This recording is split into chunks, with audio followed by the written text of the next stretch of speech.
নবীজি বলেছেন, অচিরে আমার উম্মতের মধ্যে এমন এক জামানা আসবে, ভয়ঙ্কর ফিতনার জামানা। সেই জামানায় লোকেরা লজ্জাস্থানকে বৈধ মনে করে নেবে, অর্থাৎ অসৎভাবে অন্যায় পথে তারা জেনা ব্যভিচার শুরু করে দিবে।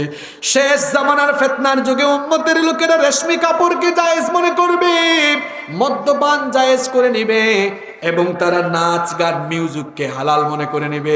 এখন তো মিউজিক ছাড়া যেন আমাদের কিচ্ছু চলে না। হ্যাঁ, বিয়ে শাদী এখন মিউজিক দিয়ে শুরু হয়। রংপুরে মনে হয় বিয়ে সে গান বাজনা কম। গান বাজনা কম না? বিয়ে পবিত্র কাজ না অপবিত্র কাজ? বিয়ের মতো পবিত্র কাজ হে শুরু করে গান বাজনা পবিত্র না অপবিত্র কাজ? বিয়ের মতো পবিত্র কাজ শুরু করে গান বাজনার মতো অপবিত্র আর নাপাক কাজ দিয়ে এদের দাম্পত্য জীবনে বরকত আসবে না। এই মহিলার পেট থেকে নাপাক অপবিত্র সন্তানের পয়দা হবে, কারণ তার উদ্বোধন কিন্তু ভালো না। উদ্বোধন ভালো। নবীজি বলেছেন, ততদিন পর্যন্ত কিয়ামত হবে না যতদিন না পরস্পর মানুষেরা মসজিদ নিয়ে গর্ব করে, মানুষগুলো মসজিদের শোভা সৌন্দর্য বৃদ্ধির কাজে মনোযোগী হবে। মসজিদ নিয়ে লোকেরা গর্ব করবে। এই এলাকার লোকেরা বলবে, জানো নাকি আমরা আমাদের মসজিদ 50 লক্ষ খরচ করেছি। আরেক এলাকার মানুষ বলবে, তোমরা কি করছো? আমরা তো 1 কোটি টাকা খরচ করেছি। আমাদের মসজিদের মধ্যে যে গম্বুজ আছে জানো নাকি কয়টা? আমরা 80টা গম্বুজ দিয়েছি। আরেকজন শুনে বলবে, মাত্র 80টা? আমরা দিয়েছি 150। আরেকজন বলবে, আমরা দিয়েছি 200। এইভাবে করে মসজিদ নিয়ে প্রতিযোগিতা হবে। মসজিদের সৌন্দর্য বর্ধনের জন্য মানুষেরা মনোযোগী হবে। কিন্তু মসজিদটাকে কেমনে হেদায়েতের কেন্দ্রস্থল বানানো যায়, মসজিদ থেকে কেমনে হেদায়েতের বাণী ছড়িয়ে দেওয়া যায়, এইদিকে মানুষেরা মনোযোগী হবে না। অন্য হাদিসে আবার নবীজি বলেছেন, মসজিদের ভেতরের কারবারটা কি ঘটবে শোনো। নবীজি বলেছেন, ইন্না মিন আলামাতিস সাআহ, নিশ্চয়ই কিয়ামতের একটি আলামত, একটি লক্ষণ হলো উলুউন আহলুল ফিসকি ফিল মাসাজিদ, মসজিদের ভেতরে ফাসিক পাপাচারী লোকদের গলার আওয়াজ বড় হয়ে যাবে। মসজিদগুলোর দৃশ্য শেষ জামানায় এমন হবে, ইমাম খতিব মোল্লাদের চাইতে সুদখোর ঘুষখোর চাঁদাবাজদের গলার আওয়াজ বড় হয়ে যাবে। মসজিদের ভেতরে ঢুকলে ইমামের আওয়াজ ছোট, সুদখোর সেখানে কথা বলবে। মসজিদগুলো এমন হবে, ইমাম সাহেব মসজিদের সুদের বিরুদ্ধে কথা বলতে পারবেন না, কারণ কমিটিতে সুদখোর আছে। ইমাম সাহেব ঘুষের বিরুদ্ধে কথা বলতে পারবেন না, কারণ কমিটিতে ঘুষখোর আছে। ইমাম সাহেব পর্দা নিয়ে কথা বলতে পারবেন না, কারণ কমিটির ভিতরে বউকে মেয়েকে বেপর্দায় রাখে এমন লোক আছে। ইমাম সাহেব টেন্ডারবাজি চাঁদাবাজি নিয়ে কথা বলতে পারবেন না, কারণ কমিটিতে চাঁদাবাজ আর টেন্ডারবাজ আছে। শেষ জামানায় হুজুররা বহু বিপদে থাকবে। এক হুজুরের কিচ্ছা আমার মনে পড়ছে, বলবো? রাগ করবেন না তো আপনারা? হাই হাই হাই হাই, এক হুজুর একদিন জুমাবারে খুতবা শুরু করেছেন। ভাবলেন একেবারে প্রোডাক্টিভ ওয়েতে আমি একটা খুতবা দিব, মানুষকে সুদ থেকে বাঁচানো দরকার। তিনি সুদ নিয়ে সুন্দর বয়ান শুরু করলেন। কিছুক্ষণ পর সভাপতি সাহেব কাশি মারছেন। হুজুরও চালাক ছিলেন, হুজুর বুঝে গেছেন, বুঝছি আমার ওয়াজ কমন পড়ে গেছে। তিনি ভাবলেন চাকরি বাঁচানো দরকার, সাথে সাথে সুদ বাদ দিয়া ঘুষের ওয়াজে চলে গেছে। কিছুক্ষণ পর তো সেক্রেটারি ফায়ার, সেক্রেটারি আরো জোরে কাশি মারছেন। হুজুর বুঝছে, হায় রে হায়, কোন মসজিদে আসছি, এই ওয়াজও দেখি কমন। হুজুর আরো চালাক, কয় না এই টপিক বেশিক্ষণ চালানো যাবে না, টপিক চেঞ্জ। চলে গেছে এখন চাঁদাবাজি আর টেন্ডারবাজি নিয়ে। কিছুক্ষণ পর কেশিয়ার উঠছে রাগ, একবারে 3 কাশি মারছে। হুজুর বুঝছে, হায় হায়, এই ওয়াজও কমন পড়ে গেছে। হুজুরা দেখছে 1:30 বাজে, কয় ওয়াখির দাওয়ানা আনিল হামদুলিল্লাহি রাব্বিল আলামিন। যে হুজুর রাসূলুল্লাহর পবিত্র মিম্বরে বসে সুদখোর ঘুষখোর আর চাঁদাবাজদের ভয়ে হক কথা বলতে পারেন না, ওই হুজুরকে আমি বলবো, রাসূলুল্লাহর পবিত্র মিম্বর ছেড়ে দিয়ে মাটি কেটে ভাত খাও। ওই মিম্বরে বসার ন্যূনতম যোগ্যতাও তোমার নাই। আর রাসূলুল্লাহর পবিত্র মিম্বরে বসলে সুদখোর ঘুষখোর চাঁদাবাজদেরকে ভয় না করে হক কথা রাসূলুল্লাহর মিম্বরে বসে বলতেই হবে। চাকরি থাকলে থাকুক, তো না থাকলে নাই। السلام عليكم ورحمة الله وبركاته. إن الحمد لله الذي بنعمته تتم الصالحات، الذي علم القرآن وأكرمنا بالإسلام وأنعم علينا بالإيمان، نستغفره ونتوب إليه، وأشهد أن لا إله إلا الله وحده لا شريك له، وأشهد أن سيدنا وسندنا وحبيبنا وطبيبنا وطبيب أرواحنا محمدا عبد الله ورسوله، أرسله بالحق بشيرا ونذيرا وداعيا إلى الله بإذنه وسراجا وقمرا منيرا. أما بعد فقد قال الله تعالى في كلامه المجيد وفي فرقانه الحميد. أعوذ بالله من الشيطان الرجيم. بسم الله الرحمن الرحيم. إن الله وملائكته يصلون على النبي يا أيها الذين آمنوا صلوا عليه وسلموا تسليما.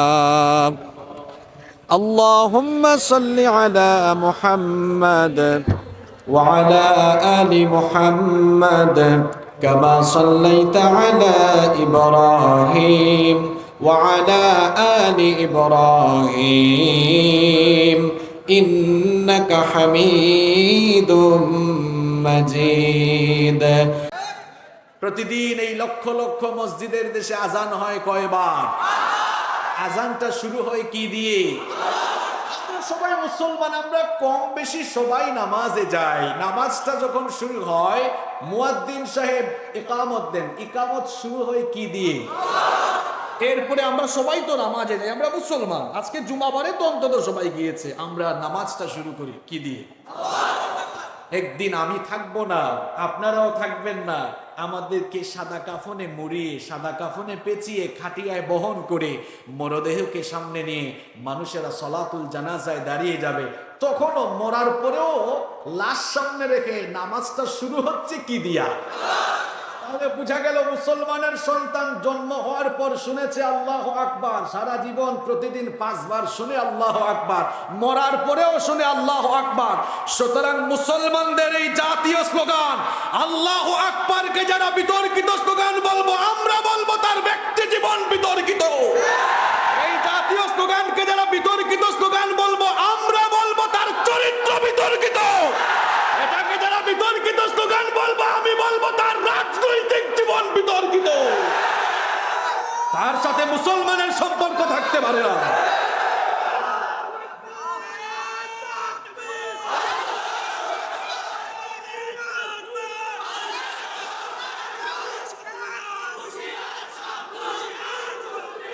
সম্মানিত ভাইয়েরা, আল্লাহু আকবার এই স্লোগানটি যখন মক্কাতুল মুকাররমায় সর্বপ্রথম ওমর ইবনুল খাত্তাব রাদিয়াল্লাহু আনহু নবীজির পারমিশন নিয়ে দিয়েছিলেন, তখন আবু জাহাল দুঃখিত হয়েছিল। আমি বলতে চাই, আল্লাহু আকবার স্লোগান শুনলে যদি কেউ জঙ্গিবাদের গন্ধ খুঁজে, জঙ্গিবাদের সাথে ইসলামের কোনো সম্পর্ক। ইসলাম এসেছে জঙ্গিবাদ, সন্ত্রাসবাদ, উগ্রপন্থা আর চরমপন্থার শেকড়কে কেটে ফেলার জন্য। জঙ্গিবাদের সাথে ইসলামের কোনো সম্পর্ক নাই, বোমাবাজির সাথে ইসলামের কোনো সম্পর্ক নাই, ককটেলবাজির সাথে ইসলামের কোনো সম্পর্ক নাই, উগ্রবাদের সাথে, চরমপন্থার সাথে ইসলামের কোনো সম্পর্ক নাই। ইসলাম হচ্ছে সাম্য আর শান্তির ধর্ম। পৃথিবীতে আমরা যারা মুসলমান, আমরাই সবচাইতে পরধর্ম সহিষ্ণু জাতি। আমাদের কাছ থেকে শিখতে হবে কিভাবে পরধর্মের মানুষকে সম্মান জানাতে হয়। শোনেন, এই ভারতকে মুসলমানরা 800 বছর শাসন করেছে, কোনোদিন মুসলমানরা হিন্দুদের মন্দির পুড়ায় নাই।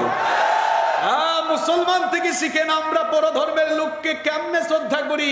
এই সোনার বাংলাদেশে রোজা পূজা একসাথে হয়, কিন্তু আমাদের হিন্দু ভাই বোনদের সাথে আমাদের ঠেলাঠেলি নাই, বরং আছে হৃদ্যতার সম্পর্ক, ঠিক কিনা? এই সাম্প্রদায়িক সম্প্রীতির বন্ধন এই দেশে আছে। সুন্দর এই দেশ, আমরা এখানে হিন্দু, মুসলমান, বৌদ্ধ, খ্রিস্টান সবাই মিলেমিশে বাস করি। আমরা এখানে কখনোই সাম্প্রদায়িক সম্প্রীতি বিনষ্ট করিনি, করবও না, কারণ ইসলাম আমাদেরকে এটা শেখায়। ইসলাম বলেছে অন্য ধর্মের দেবতাকেও তুমি গালি দিও না, কারণ সে তোমার আল্লাহকে গালি দিয়ে বসতে পারে। তাহলে ইসলাম আমাদেরকে শান্তির কথা বলছে না অশান্তির কথা বলছে? কিন্তু আল্লাহু আকবার এটা আমাদের জাতীয় স্লোগান, এটা মুসলমানের জাতীয় স্লোগান। ভাই, সবাইকে সবার ধর্ম পালন করতে দেন। আমরা এক একজন এক এক দল করি, ঠিক আছে, এটা আমাদের দলীয় পরিচয়, কিন্তু আমাদের সবার জাতীয় পরিচয় আমরা মুসলমান। আমরা সবাই কি? এটা আমাদের জাতীয় স্লোগান। তো আল্লাহু আকবারের স্লোগানটা শোনার পরে আবু জাহাল কয় তার লোকদেরকে, দেখতে বের হয়ে, এটা কে, কারা আসতেছে? এসে বলে ঘটনা ভালো না, এতদিন যে অমর আমাদের সাথে মিটিং করছে সেই অমরই আসতেছে। কয় হায় হায় হায় হায়, কি বলো, কাহিনী তো ভালো না, খারাপ। আল্লাহু আকবারের স্লোগান শুনে আবু জেহেলের খারাপ লেগেছে। ভাই, আপনি আমার ভাই, আমি আপনাকে কষ্ট দিয়ে বলতে চাই না, ভাই রে, আমি বলবো আল্লাহু আকবার স্লোগান শোনার পরে আপনার যদি এই নাকে বেশি জঙ্গিবাদের গন্ধ আসে, আমি বলবো শীঘ্রই আপনি কোনো ল্যাবরেটরিতে গিয়ে রক্ত পরীক্ষা করেন, তাড়াতাড়ি দেখেন এটাতে আবু জেহেলের ভাইরাস ঢুকছে কিনা। আপনি আমার ভাই, আমি আপনাকে বাঁচাতে চাই, আমি বলবো আপনি তাড়াতাড়ি যান, রক্ত পরীক্ষা করেন, মানুষের রক্ত না আবু জেহেলের রক্ত ভালো করে দেখেন। আমরা আল্লাহু আকবার স্লোগানকে বুকে ধারণ করি, হৃদয়ে ধারণ করি। এটা নিয়ে কথা বললে আমাদের কলিজায় লাগে, ঠিক কিনা? আমরা মিলেমিশে বাস করব। এই দেশটাকে আমরা সবাই সাম্প্রদায়িক সম্প্রীতির বন্ধনে পরিণত করে আমরা এই দেশটাকে সোনার বাংলাদেশ হিসাবে পরিণত করার জন্য সকল নাগরিক স্ব জায়গা থেকে আমরা কাজ করব ইনশাআল্লাহ। চরমপন্থা, উগ্রপন্থা এগুলোর সাথে ইসলামের কোনো সম্পর্ক নাই। এই যে আমাদের প্রশাসনের ভাইয়েরা, তারা সন্ত্রাসের বিরুদ্ধে কাজ করেন, তারা অস্ত্র নিয়ে কাজ করেন। আর এদেশের ওলামায়ে কেরাম, প্রশাসনের ভাইয়েরা আপনাদের বন্ধু, তারা কেন জানেন?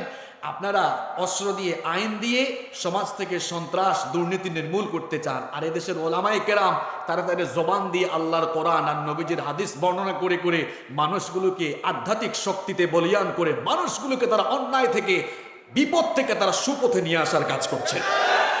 ওলামায়ে কেরাম এই দেশের সরকারের বন্ধু, ওলামায়ে কেরাম প্রশাসনের বন্ধু। কারণ সরকার আর প্রশাসন মিলে দেশটাকে তারা যেমন সুন্দর দিকে নিয়ে যেতে চান, এদেশের গবেষক ওলামায়ে কেরাম গবেষণালব্ধ কোরআন সুন্নাহর কথা বলে বলে তারাও সাম্প্রদায়িক সম্প্রীতির সোনার বাংলাদেশ গঠনে অবদান রাখতে চান। এটা আমাদের বোঝা দরকার। কারণ ইসলাম শান্তির পক্ষে না অশান্তির পক্ষে? আপনারা সবাই শান্তির পক্ষে না অশান্তির পক্ষে? আল্লাহ তাআলা আমাদেরকে ইসলামের সুপথে পরিচালিত হওয়ার তৌফিক দান করেন। সম্মানিত ভাইয়েরা, এই পৃথিবী যেখানে আমরা বাস করছি এটা চিরদিন টিকে থাকবে না। আমাদেরও যেমন শেষ আছে, আমাদের সবার শেষ আছে না?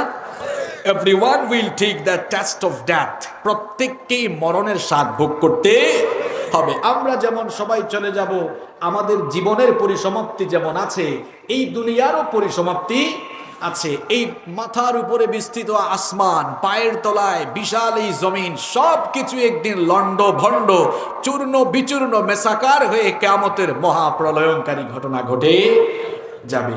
এই কিয়ামতটা কখন হবে? দুনিয়ার কোন হুজুর কি সাল ইন্ডিকেট করে বলতে পারবে যে 2000 সালে কিয়ামত হয়ে যাবে? তাহলে আমাদের প্রশ্ন হলো, হুজুর কিয়ামত কখন হবে? আল্লাহ বলেছেন ইন্নামা ইলমুহা ইনদাল্লাহ, এই কিয়ামতের জ্ঞান যার কাছে আছে তিনি কে? তবে আল্লাহ তাআলা তার যে হাবিবকে আমাদের হেদায়েতের জন্য পাঠিয়েছেন, সেই প্রিয় নবী মুহাম্মদুর রাসূলুল্লাহ, সকলেই পড়েন সাল্লাল্লাহু আলাইহি ওয়াসাল্লাম, তিনি ১৫০০ বছর আগে দুনিয়া থেকে চলে যাওয়ার আগেই তিনি বলে গিয়েছেন আখিরি জামানায় কিয়ামতের আগে কি কি ঘটবে নবীজি সব বলে গিয়েছেন। এবং আখিরি জামানার ফিতনার ব্যাপারে নবীজি আমাদেরকে সাবধান সতর্ক করে গিয়েছেন।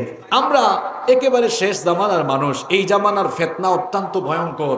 ফিতনার এই যুগে কি কি ফিতনা প্রকাশ পাবে, ১৫০০ বছর আগে নবীজি এই ফিতনার জামানা, আখিরি জামানার ব্যাপারে আমাদেরকে সতর্ক করেছেন। শুধু তাই নয়, আমি অবাক হয়ে যাই যে নবীজি ১৫০০ বছর আগে ফিতনার জামানায় কি কি ঘটবে সেটা তিনি আরো ১৫০০ বছর আগে বলে গিয়েছেন। আল্লাহু আকবার। এই যুগে আমাদের কি করা দরকার? এই যুবক ভাইয়েরা শোনো শোনো, এই জামানায় ঈমান হেফাজত করা বড় কঠিন হয়ে গেছে রে ভাই। হাতের তালুতে কয়লা নেওয়া যেমন কঠিন, এই জামানায় নিজের ঈমান বাঁচানো আরো বেশি কঠিন। এই জন্য নবীজি আখিরি জামানার উম্মতদের ব্যাপারে সাবধানতা অবলম্বন করার কথা যেমন বলেছেন, আখিরি জামানার উম্মতের মর্যাদার ব্যাপারে নবীজি বলেছেন। একদিন নবীজি মসজিদে নববী থেকে বের হয়ে কুবার মসজিদের দিকে যাচ্ছেন। হঠাৎ করে নবীজি হু হু করে কেঁদে উঠলেন। সাহাবায়ে কেরাম জিজ্ঞেস করলেন, ওগো আল্লাহর রাসূল, হঠাৎ করে আপনি হু হু করে কেঁদে উঠলেন কেন?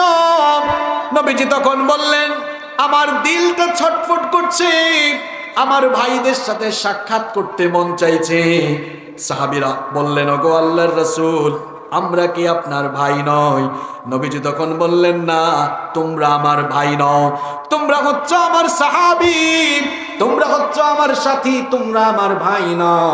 সাহাবীরা তখন বললেন, ওগো আল্লাহর রাসূল, তাহলে আপনার ভাই কারা? আপনার ভাইদের পরিচয় দেন। নবীজি তখন বললেন, আখেরি জামানায় ফিতনার সময় কিয়ামতের আগে আমাকে না দেখে আমার সুন্নতকে কামড়ে ধরে আমাকে অনুসরণ করবে যারা, আমার ভাই হলো তারা।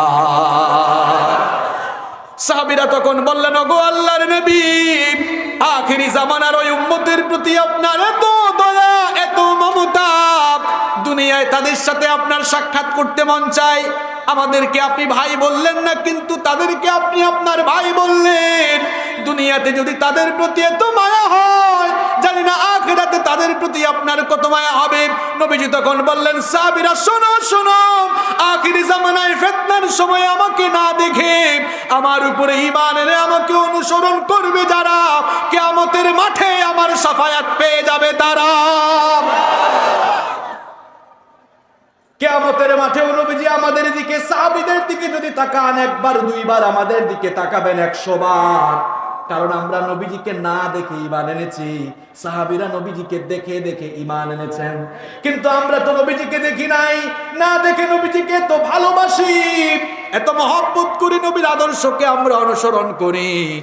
এই যুগের ফিতনার এই যুগে, শেষ জামানায়, আখেরি জামানায় উম্মতদেরকে যেমন মর্যাদা দেওয়া হয়েছে, ঠিক তেমনি ভাবে আখেরি জামানায় ঈমানকে টিকিয়ে রাখাটাও সহজ হবে না, কঠিন হবে। এজন্য নবীজি বলেছেন, সাবধান হও। আখেরি জামানায় কি কি ঘটবে ১৫০০ বছর আগেই নবীজি বলে দিয়েছেন। এই ফিতনার জামানায় কি কি ঘটবে আপনাদেরকে শোনাবো। এখান থেকে আমরা বেঁচে থাকবো কিভাবে, মা বোনদেরকে সহ, বাবাদেরকে, ভাইদেরকে, সবাইকে বলবো কেমনে ঈমান বাঁচায় রাখবো, সেই ব্যাপারটি নিয়ে আজকে আলোচনা হবে ইনশাআল্লাহ। নাম্বার 1, আমি কতগুলা তো বলতে পারবো না, দেখি না কয়টা বলা যায় সংক্ষিপ্ত সময়ে। 1 নাম্বার, নবীজি বলছেন শেষ জামানায়, আখিরি জামানায় মসজিদগুলো মারাত্মক সুন্দর হবে, মসজিদের শোভা সৌন্দর্য বৃদ্ধি পাবে। কিন্তু মসজিদে ঢুকলে যাদেরকে দেখা যাবে, এদের বেশিরভাগই হেদায়াত বঞ্চিত মানুষ দেখা যাবে। নবীজি বলেছেন আখিরি জামানায় মসজিদগুলো সুন্দর থাকবে, ইটালিয়ান টাইলস, সুন্দর সুন্দর টাইলস, উঁচু উঁচু মিনার, মসজিদের ভেতরে এসি। মসজিদে ঢুকলে হালাল খুর কম পাওয়া যাবে, মসজিদের ভেতরে হারাম খুর বেশি পাওয়া যাবে। ১৫০০ বছর আগে এই জন্য নবীজি বলে গিয়েছেন, একটা দুইটা হাদিসের কিতাব নয়, বিখ্যাত হাদিসের 5টি গ্রন্থে এই হাদিস এসেছে। বুখারী, মুসলিম, ইবনে মাজাহ, নাসাঈ, আবু দাউদ বিখ্যাত হাদিসের এই 5টি গ্রন্থে হাদিস বর্ণিত হয়েছে। নবীজি বলেছেন, লা তাকুমুস সাআহ হাত্তা ইয়াতাবাহান নাসু ফিল মাসাজিদ। নবীজি বলেছেন, ততদিন পর্যন্ত কিয়ামত হবে না যতদিন না পরস্পর মানুষেরা মসজিদ নিয়ে গর্ব করে, মানুষগুলো মসজিদের শোভা সৌন্দর্য বৃদ্ধির কাজে মনোযোগী হবে, মসজিদ নিয়ে লোকেরা গর্ব করবে। এই এলাকার লোকেরা বলবে, জানো নাকি আমরা আমাদের মসজিদ 50 লক্ষ খরচ করেছি। আরেক এলাকার মানুষ বলবে, তোমরা কি করছো? আমরা তো 1 কোটি টাকা খরচ করেছি। আমাদের মসজিদের মধ্যে যে গম্বুজ আছে জানো নাকি কয়টা? আমরা 80টা গম্বুজ দিয়েছি। আরেকজন শুনে বলবে, মাত্র 80টা, আমরা দিয়েছি 150। আরেকজন বলবে, আমরা দিয়েছি 200। এইভাবে করে মসজিদ নিয়ে প্রতিযোগিতা হবে, মসজিদের সৌন্দর্য বর্ধনের জন্য মানুষেরা মনোযোগী হবে। কিন্তু মসজিদটাকে কেমনে হেদায়েতের কেন্দ্রস্থল বানানো যায়, মসজিদ থেকে কেমনে হেদায়েতের বাণী ছড়িয়ে দেওয়া যায়, এইদিকে মানুষেরা মনোযোগী হবে না। অন্য হাদিসে আবার নবীজি বলেছেন, মসজিদের ভেতরের কারবারটা কি ঘটবে শোনো। নবীজি বলেছেন, ইন্না মিন আলামাতিস সাআহ, নিশ্চয়ই কিয়ামতের একটি আলামত, একটি লক্ষণ হলো উলুউন আহলুল ফিসকি ফিল মাসাজিদ, মসজিদের ভেতরে ফাসিক পাপাচারী লোকদের গলার আওয়াজ বড় হয়ে যাবে। মসজিদগুলোর দৃশ্য শেষ জামানায় এমন হবে, ইমাম খতিব মোল্লাদের চাইতে সুদখোর ঘুষখোর চাঁদাবাজদের গলার আওয়াজ বড় হয়ে যাবে। মসজিদের ভেতরে ঢুকলে ইমামের আওয়াজ ছোট, সুদখোর সেখানে কথা বলবে। মসজিদগুলো এমন হবে, ইমাম সাহেব মসজিদের সুদের বিরুদ্ধে কথা বলতে পারবেন না, কারণ কমিটিতে সুদখোর আছে। ইমাম সাহেব ঘুষের বিরুদ্ধে কথা বলতে পারবেন না, কারণ কমিটিতে ঘুষখোর আছে। ইমাম সাহেব পর্দা নিয়ে কথা বলতে পারবেন না, কারণ কমিটির ভিতরে বউকে মেয়েকে বেপর্দায় রাখে এমন লোক আছে। ইমাম সাহেব টেন্ডারবাজি চাঁদাবাজি নিয়ে কথা বলতে পারবেন না, কারণ কমিটিতে চাঁদাবাজ আর টেন্ডারবাজ আছে। শেষ জামানায় হুজুররা বহু বিপদে থাকবে। এক হুজুরের কিচ্ছা আমার মনে পড়ছে, বলবো? রাগ করবেন না তো আপনারা? হাই হাই হাই হাই, এক হুজুর একদিন জুমাবারে খুতবা শুরু করেছেন। ভাবলেন একেবারে প্রোডাক্টিভ ওয়েতে আমি একটা খুতবা দিব, মানুষকে সুদ থেকে বাঁচানো দরকার। তিনি সুদ নিয়ে সুন্দর বয়ান শুরু করলেন। কিছুক্ষণ পর সভাপতি সাহেব কাশি মারছেন। হুজুরও চালাক ছিলেন, হুজুর বুঝে গেছেন, বুঝছি আমার ওয়াজ কমন পড়ে গেছে। তিনি ভাবলেন চাকরি বাঁচানো দরকার, সাথে সাথে সুদ বাদ দিয়া ঘুষের ওয়াজে চলে গেছে। কিছুক্ষণ পর তো সেক্রেটারি ফায়ার, সেক্রেটারি আরো জোরে কাশি মারছেন। হুজুর বুঝছে, হায় রে হায়, কোন মসজিদে আসছি, এই ওয়াজও দেখি কমন। হুজুর আরো চালাক, কয় না এই টপিক বেশিক্ষণ চালানো যাবে না, টপিক চেঞ্জ। চলে গেছে এখন চাঁদাবাজি আর টেন্ডারবাজি নিয়ে। কিছুক্ষণ পর কেশিয়ার উঠছে রাগ, একবারে 3 কাশি মারছে। হুজুর বুঝছে, হায় হায়, এই ওয়াজও কমন পড়ে গেছে। হুজুরা দেখছে 1:30 বাজে, কয় ওয়াখির দাওয়ানা আনিল হামদুলিল্লাহি রাব্বিল আলামিন। যে হুজুর রাসূলুল্লাহর পবিত্র মিম্বরে বসে সুদখোর ঘুষখোর আর চাঁদাবাজদের ভয়ে হক কথা বলতে পারেন না, ওই হুজুরকে আমি বলবো রাসূলুল্লাহর পবিত্র মিম্বর ছেড়ে দিয়ে মাটি কেটে ভাত খাও। ওই মিম্বরে বসার ন্যূনতম যোগ্যতাও তোমার নাই। আর রাসূলুল্লাহর পবিত্র মিম্বরে বসলে সুদখোর ঘুষখোর চাঁদাবাজদেরকে ভয় না করে হক কথা রাসূলুল্লাহর মিম্বরে বসে বলতেই হবে। চাকরি থাকলে থাকুক, তো না থাকলে নাই। আপনি এই ভাই একটু আমারে কথা বলার সুযোগ দেন ভাই, 12টার পরে আমার ঘুম আসে। আপনি রিজিককে ভয় করবেন না, রাজ্জাককে ভয় করবেন। কাকে ভয় করবেন? বাড়ি ধারা আপনার উপরে নাজিল করবেন। সুবহানাল্লাহ। যে জায়গায় দৌড়ানি দরকার ওই জায়গায় দৌড়ান। আখেরি জামানার কথা বলছিলাম। আচ্ছা, কথাগুলো কি হাসিবুর রহমান বলতেছে না নবীজি বলে গেছেন? আরে জোরে বলতে হবে, কে বলে গেছে? নবীজি বলতেছেন, মসজিদের ভেতরে হুজুরের, ইমাম সাহেবের, খতিব সাহেবের গলা আওয়াজের চাইতে নবীজি বলছেন পাপাচারী। পাপাচারী কারা? পাপ করে যারা, পাপের সাথে যাদের সম্পর্ক আছে, এদের গলার আওয়াজ বেশি বড় হয়ে যাবে। মসজিদটাকে হেদায়েতের কেন্দ্রস্থল বানানো হবে না, মসজিদের সৌন্দর্য থাকবে। শোনেন শোনেন, আরো কি হবে? শেষ জামানায় আখিরি জামানায় কিয়ামতের আগে লোকেরা 3 কোটি 5 কোটি টাকা খরচ করে মসজিদ ঠিকই বানাবে, কিন্তু মুয়াজ্জিন আর ইমামের 5,000 টাকার বেতন 6 মাস আটকায় রাখবে। এই হচ্ছে এদের অবস্থা। 6 কোটি দিয়া মসজিদ বানাইছে। হায় হায়, ওই দিন এক এলাকায় এক হুজুর কয়, কি আর দুঃখের কথা বলবো হুজুর, আপনি আসছেন আমাদের এলাকায়, 6টা মাস আমারে বেতন দেয় না, 6 মাস আমারে বেতন। আমি বললাম ভাই আপনার মসজিদ তো বিশাল, মাশাআল্লাহ, কত খরচ হয়েছে? কয় মাশাআল্লাহ 6 কোটি। কয় কোটি? কি বলেন? আমি কি বানায়া বলতেছি না? এই কথাগুলোর বাস্তবতা সমাজে আছে তো, আছে তো। নবীজি বলছেন এটা শেষ জামানা, শেষ জামানায় এগুলো হবে, মসজিদগুলো হেদায়েতের কেন্দ্রস্থলে থাকবে না। শুনেন শুনেন, নবীজি তার মসজিদে নববীতে দার্স দিয়েছেন। আজকে আমাদের মসজিদগুলোতে দার্স হয় না, বরং দুঃখ লাগে দার্সের মাহফিলগুলোকে বরং সন্দেহভাজন প্রোগ্রাম বানানো হয়। আজীব অবস্থা। নবীজির মসজিদে নববীতে আহলুস সুফফা ছিলেন না? সেখানে দার্স হতো, তালিম হতো। আমাদের মসজিদগুলোতে তালিম নাই, দার্স নাই। কত যুবক এখানে আছে শুদ্ধ করে কোরআন পড়ে না। মসজিদগুলোতে যদি বিশুদ্ধ কোরআনের কোর্স থাকতো, আমার যুবক তরুণ ছাত্রগুলো তারা বিশুদ্ধ করে কোরআন শিখে ফেলতে পারত। মসজিদ ভিত্তিক সমাজ ব্যবস্থা যদি থাকতো, সমাজ সুন্দর হতো। নবীজি তার মসজিদে বিচার করেছেন নাকি করেন নাই? আমি কি ভুল বলেছি? মসজিদে বিচার করেছেন। আমরা মসজিদে, আমি জানি না রংপুরের মানুষ কি করেন, হয়তো বিভিন্ন রঙের মানুষ এখানে আছেন, এই জন্য নাম রংপুর। কিছু কিছু মসজিদে আমি দেখেছি, আমাদের সিলেটে, চিটাগংয়ে, ঢাকায়, মসজিদে দুনিয়াবি কথা বলবেন না। এই পাগলা, সাজদাতে দিতেছি, মসজিদে সাজদাতেই নামাজে, সাজদাটা আখিরাতে দিতেছি না দুনিয়াতে দিতেছি? কথা বুঝেন না আমার? আপনার যে মসজিদে গিয়ে সাজদা দেন, এখন দুনিয়ার জীবন চলে না আখিরাতের জীবন চলে?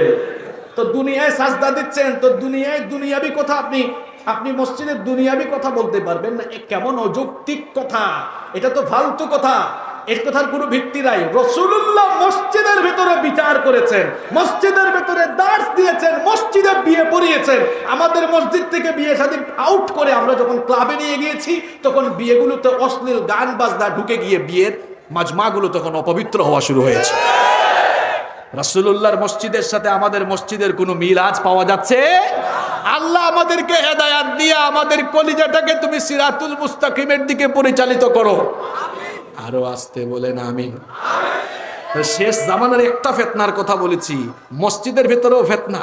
মসজিদের ভেতরে আরেক ফিতনা তো আছে, হাত কোন জায়গায় বানবে। আরে বাপরে বাপ, হুজুরদেরকে বলছি, ভাইয়েরা, উম্মতের ঘরে আগুন লেগেছে রে ভাই, আর কেরোসিন ঢাইলেন না, পারলে পানি ঢেলে দেন। কথা বুঝেন নাই আমার? এমনিতেই মুসলমানদের উপরে বিশ্বব্যাপী নিপীড়ন, আপনারা এখন হুজুরে হুজুরে কিলাকিলি করতেছেন। উম্মতের ঘরে আগুন লেগেছে, পারলে পানি ঢালেন, আর ঝামেলা লাগাইয়েন না। আর যদি পানি ঢালতে না পারেন, চুপ করে বসে থাকেন, ভেজাল লাগাইয়েন না। আলেমে দেখেন না, গত কয়েকদিন ধরে ফেসবুক গরম, হায় রে হায়, এই হুজুর ওই হুজুরে কাফের কয়, এই হুজুর ওই হুজুরে কুলাঙ্গার কয়। ইন্না লিল্লাহি ওয়া ইন্না ইলাইহি। আগে আপনারা আমাদের কাছে দোয়া চাইতেন, হুজুর আমাদের জন্য দোয়া করেন। কি যে ফিতনার জামানা আসছে রে ভাই, এখন আমাদেরকে বলা লাগবে, ভাই গো আপনারা আমাদের জন্য দোয়া করেন, আপনাদের জন্য হুজুররা ঠিক থাকে। ওই দিন আমার একজন বলতেছে, পাল্লার মধ্যে ব্যাঙ রাখা অনেক সহজ, কিন্তু হুজুর করে এক টেবিলে বসানো সহজ না। আলেমে বিভেদ এখন, জালিমে দোস্তি। আলেমে বিভেদ এখন, জালিমে দোস্তি। ঠিক কথা বলছেন এখন তসলিমা নাসরিনের কাজ আমরা শুরু করছি। আচ্ছা, হুজুর লাগলে শয়তান কি বসে থাকে না? হাততালি মারে। জোরে বলেন না কেন? কি মারে? শয়তান কি মারে? ইসলাম বিরোধীরা তখন খুশি হয় না বেজার হয়? হ্যাঁ, আরেকটু জোরে বলেন, খুশি হয় না বেজার হয়? এখন হুজুরে কিলাকিলি, এটা তো ভালো লক্ষণ না। আলেমে বিভেদ এখন, জালিমে দোস্তি। আলেমে বিভেদ এখন, জালিমে দোস্তি। পথের ঠিকানা জানা নেই কারো, কে কোথায় পাবে স্বস্তি, কে কোথায় পাবে স্বস্তি। সালাতে দুহাত কোথায় বাঁধবে, নাভির উপরে বুকে। আমিন বলবে চুপিসারে নাকি সজোরে আওয়াজ ফুকে। হুজুররা এখন আস্তে আমিন না জুড়ে আমিন, এইটা নিয়েও ভেজাল লাগাই দিছে। আরে ভাই, যার মন চায় আস্তে পড়ুক, যার মন চায় জুড়ে পড়ুক। আলহামদুলিল্লাহ আমি একাধিকবার আল্লাহর ঘরে যাওয়ার সুযোগ হয়েছে, হারামাইন শরীফাইন জিয়ারত করেছি। কেউ আসতে বলে, কেউ জুড়ে বলে। ঠেলাঠেলি আছে? ঠেলাঠেলি আছে? আপনারা ঠেলাঠেলি করেন কেন? যে ঠেলাঠেলি শুরু হয়েছে দেখবেন কয়েকদিন পরে এই ঠেলাঠেলিতে মানুষ নাভির উপরে হাত বাঁধবে না, বুকের উপরেও বাঁধবে না, হাত বাঁধবে কপালের উপরে। কেন এই কথা বলছি জানেন? শুনেন শুনেন, এরকম যদি ঠেলাঠেলি চলে, তো এক লোক আসরের ওয়াক্ত এক জায়গায় মসজিদে আজান হয়েছে, চিন্তা করলো আজান হয়ে গেছে, মসজিদে ঢুকে গিয়েছে মসজিদে। চিন্তা করলো আমি তো নাভির উপর হাত বাঁধি, জানি না এখানে নাভি না বুকে, আচ্ছা যা কপালে যা আছে তা নাভির উপরেই বাঁধি। এখন দুর্ভাগ্যক্রমে ওই মসজিদের সবাই হাত বাঁধে বুকের উপরে। নামাজ শেষে তারা ধরছে, এই ভাই কোথেকে আসছো তুমি? নাভির উপর হাত বাঁধা, দৌড়ানি শুরু করছে। হ্যাঁ দৌড়ানি খাইয়া গেছে, হয়রান হইয়া আরেক জায়গায় গিয়ে মাগরিবের আজান হয়েছে। হায় রে হায়, মাগরিবের নামাজে যখন ঢুকছে কয় আসরের নামাজে তো খাইছি এক দৌড়ানো, মাগরিবের নামাজে কি আমি এই ভুল করবো? বাঁধছে হাত বুকের উপরে। দুর্ভাগ্যক্রমে ওই মসজিদে সবাই হাত বাঁধে নাভির উপরে। নামাজ শেষে দিছে তারে দৌড়ান, আরেকটা দৌড়ানো খাইয়া গেছে। এরপরে যাচ্ছে, এশার আজান হয়েছে, চিন্তা করলো আসরে খাইলাম এক দৌড়ানে, হাত বাঁধলাম নাভির উপরে, মাগরিবে হাত বাঁধলাম বুকের উপরে, তাও খাইলাম আরেক দৌড়ানি, এশার নামাজে আর কি আর করবো, কপালে যা আছে তাই হোক, কপালেই হাত বাঁধলাম। আল্লাহু আকবার। একজন কয় কি ব্যাপার ভাই, আপনি কপালে হাত বাঁধতেছেন? ঘটনা শোনায় কয় ভাই রে ভাই, নাভির উপরেও বিপদ, বুকেও বিপদ, জুড়ে আমিনও বিপদ, আসতে আমিনও বিপদ, জানি না সামনে কপালে কি আছে, এই জন্য কপালের উপরেই মানছি আমি। এই অবস্থা যদি উম্মতের মধ্যে চলে, তাহলে বলেন এই উম্মতের কখনো কল্যাণ হবে? আমরা হুজুরে হুজুরে ঠেলাঠেলি করলে ইসলাম বিরোধীরা খুশি না নারাজ? শুনেন শুনেন, একটা লাঠি আপনাদের হাতে যদি দেই, যদি বলেন ভাই ভাঙে ফেলেন, তো ভাঙে ফেলা কঠিন না সহজ? সহজ। যদি 100 বা 1000 লাঠি দিয়ে বলি ভাঙেন, তো ভাঙতে পারবেন? আমরা সিলেট হয় কুতানি আরম্ভ হয়ে যাব, তুমি ভাঙতে পারতে না, মানে কুতানি শুরু হবে, মানে কিন্তু ভাঙতে পারবে? কি বুঝাতে চাইলাম? হুজুর হুজুর ঠেলাঠেলি করে যখন হুজুর হুজুর আমরা বিচ্ছিন্ন থাকবো, ইসলাম বিরোধীরা যারে যখন ধরবে মেরুদণ্ড একদম ভেঙে দিবে। আবার কিছু কিছু হুজুর আছে, একজনে ধরলে কয় আমাদের না, এটা আমাদের না। মিয়া সাহেব বড়টারই আগে ধরছে, এরে তো ধইরা মেরুদণ্ড ভাঙতেছে। আপনার মতো ছোট হুজুররা ধরলে মেরুদণ্ড ভাঙবে, ঠ্যাং শুদ্ধ ভাঙ্গা দিবে। আর যদি হুজুররা আমরা একসাথে থাকি তো কি হবে শুনেন? 1000 লাঠিকে যেমন ভাঙা যায় না, 1000 লাঠিকে যেমন ভাঙা যায় না, আমরা হুজুর হুজুর সবসময় এক টেবিলে বসতে পারলে ইসলাম বিরোধীরা কখনো ইসলামের শিআরের উপরে আক্রমণ করে কথা বলার সাহস কোনোদিন পাবে না। আল্লাহ আমাদেরকে বুঝার তৌফিক দান করে। সালাতে দুহাত কোথায় বাঁধবে? নাভির উপরে বুকে। আমিন বলবে চুপিসারে নাকি সজোরে আওয়াজ ফুকে? ছোট আর ছোট বিষয় নিয়েও চলছে ভীষণ দ্বন্দ্ব। সব দল ভাবে আমরাই ভালো, অন্যরা কালো মন্দ। ফরজ নিয়ে তো মারামারি নেই, নফলে সফল ডুব। ফরজ নিয়ে তো মারামারি নেই, নফলে সফল ডুব। টুপির আকার আকৃতি নিয়ে গবেষণা হয় খুব। এইটা জামাত টুপি, এটা হেফাজত টুপি, এটা আওয়ামী লীগ টুপি, এটা কৌমি টুপি, এটা বিএনপি টুপি, এটা সুন্নি টুপি, এটা সোনার বাংলাদেশে এটা আছে। একদিন আমার একজন কয়, হুজুর আপনি দেখি কত সাইজের টুপি পরেন, আপনি কি সবার সাথে থাকেন নাকি? হায় হায় হায় হায়। আমি বলি ভাই আপনি টুপি দিয়ে ইসলাম যাচাই করেন কেমনে? হ্যাঁ, টুপির মধ্যে কি ইসলাম যাচাই হয়? ফরজ নিয়ে তো মারামারি নেই, নফলে সফল ডুব। টুপির আকার আকৃতি নিয়ে গবেষণা হয় খুব। এই সুযোগেই আব্রাহা দেখো হাকিয়ে বেড়ায় হস্তি। জালিমে জালিমে দোস্তি, আলেমে আলেমে বিভেদ, এখন জালিমে জালিমে দোস্তি। পথের ঠিকানা জানা নেই কারো, কে কোথায় পাবে স্বস্তি, কে কোথায় পাবে স্বস্তি। মাশাআল্লাহ না, আমি আকলবান লোকদেরকে ইশারায় বুঝাই গেছি, যা বুঝার সব এখানে আছে, বুঝে নেন। আল্লাহ আমাদেরকে হেদায়াত দান করেন। আমি শেষ জামানার কথা বলছি। হ্যাঁ, শেষ জামানা। এই শেষ জামানায় ফিতনা মসজিদেও ঢুকবে, আলেমের ভিতরেও। আর আমাদের বোনদের মধ্যে ফিতনা ঢুকবে না। আমার আম্মাজানরা আর বোনরা বলতেছে কি ব্যাপার হুজুর একটা আসছে খালি দিকে এই দিকে ওয়াজ চলে, আমাদের কোনো ওয়াজার করে। তাদের উদ্দেশ্য কিছু বলা দরকার আছে তো। শেষ জামানায় তাদের অবস্থা কি হবে? শেষ জামানার নারীরা পর্দা ছাইরা বেপর্দা হয়ে যাবে বলেছেন মুহাম্মদ সাল্লাল্লাহু। হ্যাঁ, বুরখা ঠিকই আছে, কিন্তু শয়তান বুরখার ডিজাইনটা চেঞ্জ করে দিয়েছে। বুরখা কিন্তু আছে, আধুনিক ফ্যাশন, আধুনিক পর্দা শুরু হয়েছে এখন। এই হায় কি বলতাম, আর এখন মেয়েরা যে বুরখা পরে এমন টাইট ফিট বুরখা, ওই যে নবীজির হাদিস আমার মনে পড়ে গেল, নিসাউহুম কাসিয়াতুন আরিয়াত। নবীজি বলছেন শেষ জামানার নারীরা কাপড় পরেও উলঙ্গ থাকবে, অর্থাৎ এমন কাপড় পরবে একদম শরীরের ভাঁজ ভুজ সব বুঝা যাবে। এখন নারীরা এমন বুরখা পড়তেছে রং বেরঙের বুরখা। মা বোনেরা কালো রঙের বুরখা পরবেন, কালো রঙের বুরখা, এমন বুরখা পরবেন ঢিলে ঢালা যেন অঙ্গ প্রত্যঙ্গ বুঝা না যায়, এমন বুরখা আপনাকে পরিধান করতে হবে। শোনেন ভাইরা, একটা হাদিস আপনাদেরকে শোনাই, শুনলে কি মনে হবে জানেন? হায় হায়, নবীজি কি রংপুরের অবস্থা দেখে দেখে এই হাদিসটা এখন বলছেন নাকি? এমনই মনে হবে। রেডি তো সবাই? রেডি তো? এই যুবকরা, তোমরা আমার চাচাদের একটু জিমা নিয়ে আসছে, তারা তো চাচা, একটু বয়স হয়েছে, তোমরা একটা তাকবীর দিয়া চাচাদের ঘুম শেষ করে দাও। লিল্লাহি তাকবীর। তোমরা যারা বিয়ে করো নাই তারা দাও, একটু এনার্জেটিক তাকবীর লাগবে। লিল্লাহি তাকবীর। দেখেন কয়েকজন চাচা এমনি এমনি উঠছে, কয় কি হইলো হঠাৎ করে?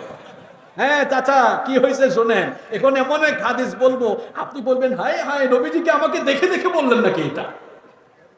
বলছিলাম শেষ জামানায় নারীরা পর্দা ছাইরা কি হয়ে যাবে? কথা কন না কেন, কি হয়ে যাবে?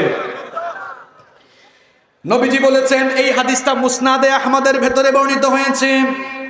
নবীজি বলেছেন সায়াকুনু ফি আখিরি উম্মতি রিজালুন ইয়ারকাবুনা আলা সুরুজিন কাআশবাহির রিহাল। নবীজি বলেছেন শেষ জামানায় আমার উম্মতরা উটের পিঠের উপরে যে জিন থাকে, যারা আরব দেশ সফর করেছেন তারা দেখেছেন উটের পিঠের উপরে একটা জিন থাকে, ওটাকে জিন বলে। নবীজি বলেছেন আখিরি জামানায় উটের জিন সদৃশ্য সুন্দর সুন্দর যানবাহনে আরোহণ করে আমার আখিরি জামানার উম্মতরা মসজিদে যাবে। নবীজি বলেছেন আখিরি জামানায় আমার উম্মত লেটেস্ট যানবাহন ব্যবহার করবে। দেখেন না কত সুন্দর সুন্দর গাড়ি মানুষ ব্যবহার করে। বাংলাদেশি এখন মানুষেরা রেঞ্জ রোভার ইউজ করছে, বিএমডব্লিউ ইউজ করা শুরু করেছে, ল্যান্ড ক্রুজার তো ইউজ করছে, দামি দামি ব্র্যান্ডের গাড়ি ইউজ করে। আমার শেষ জামানার উম্মতেরা মসজিদে আসবে। তারা যখন মসজিদে আসবে, আল্লাহর নবী বলেছেন ইয়ানজিলুনা আলা আবওয়াবিল মসজিদ। নবীজি বলছেন মসজিদের দরজার সামনে এসে গাড়ি থেকে নামবে, মসজিদের সামনে পার্কিং থাকবে, পার্কিং এ গাড়ি রেখে মসজিদে ঢুকবে। আর যে লোকগুলো মসজিদে ফুটানি কইরা গাড়ি চইরা আসলো, নবীজি বলছেন আমার শেষ জামানার এই উম্মত গুলো কেমন হবে শোনো শোনো। নিসাউহুম কাসিয়াতুন আরিয়াত, তাদের ঘরের বউ মেয়ে বিবি বাচ্চা সবগুলারে বেপর্দা রেখে এমন কাপড় চোপড় পরবে, তাদের বউ সন্তানরা মেয়েরা এমন কাপড় পরবে, কাপড় পরে উলঙ্গ থাকবে। এই রকম নারীদেরকে বেপর্দা বানায়া ঘরে রাখা দামি দামি কাপড় দামি দামি গাড়ি ইউজ করে মসজিদের দুয়ারে এসে নামবে। হ্যাঁ, মসজিদে এখন যারা আসতেছে কেমন, এদের মধ্যে তো অনেকে আছে হে মসজিদে ফুটানি কইরা আসছে, দামি সেন্ট দামি পারফিউম লাগাইয়া, ওইদিকে তার বউ বেপর্দা হইয়া একদম পেট পিট সব সময় স্টেডিয়ামের মতো এলাকাবাসীরে দেখায়। আবার এমন বহু মানুষ মসজিদে আছে তার মেয়ে কলেজে ইউনিভার্সিটিতে বেপর্দা হয়ে যায়। তাহলে নবীজিদের 1000 বছর আগে যা বলছেন শেষ জামানার ব্যাপারে, এটা তো মিলে নাই আমাদের জামানায়। হ্যাঁ মিলছে নাকি? এরপরে নবীজি আরো বলেছেন শোনো শোনো, তাদের ঘরের মহিলাদের স্টাইল আর ফ্যাশনের কথা শোনো, ফ্যাশন তারা কেমনে করবে। নবীজি বলেছেন আলা রুউসিহিম কাআসনিমাতিল বুখতিল ইজাফ, স্টাইলিশ হিজাব তারা পরবে বুখতি উটের কুজের মতো, মাথার মধ্যে ভাঁজ দিয়া দিয়া হিজাব পরবে। অবশ্যই এই ধরনের স্টাইলিশ মেয়েরা মহিলারা রংপুরে নাই। আছে রং বেরঙের হিজাব আর বুখতি উটের কুজের মতো ভাঁজ দিয়া দিয়া হিজাব পরে না। যুবকরা তোমরা দেখো নাকি? না দেখলে আসো জানছো কেমনে? হ্যাঁ মাঝে মাঝে তোমরাও তাকাও না। বাংলাদেশের রাজধানীর নাম কি এটাও জানে না রংপুরের মানুষ? নাকি আপনারা রংপুর জোর করে বানাই ফেলবেন? বাংলাদেশের রাজধানীর নাম কি? ঢাকা। এবার বলেন তো আপনার 3.5 হাত বডির রাজধানী কোথায়? হ্যাঁ কি বলছে? পোলা পাইন, তোমরা কথা কও না কেন?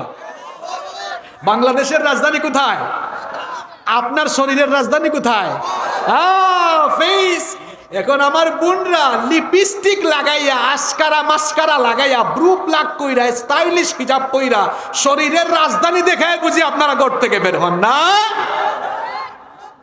এরকম স্টাইলিশ হিজাবের নিন্দা করেছেন মুহাম্মদ সাল্লাল্লাহু, এরকম স্টাইলিশ হিজাবের নিন্দা করেছেন মুহাম্মাদুর রাসূলুল্লাহ সাল্লাল্লাহু। কি বলেছেন এরকম স্টাইলিশ হিজাবধারী নারীদেরকে? নবীজি বলছেন ফাইন্নাহুন্না মালউনাত, এই স্টাইলকারী হিজাবধারী মহিলাগুলো আমার উম্মতের লানত প্রাপ্ত মহিলারা। উম্মত ইলআনুহুন্না, তাদেরকে তোমরাও লানত দাও। এটা মোল্লার কথা না, নবীজির কথা। তাহলে নিজেদের ঘরের মহিলাদেরকে পর্দায় রাখবেন তো?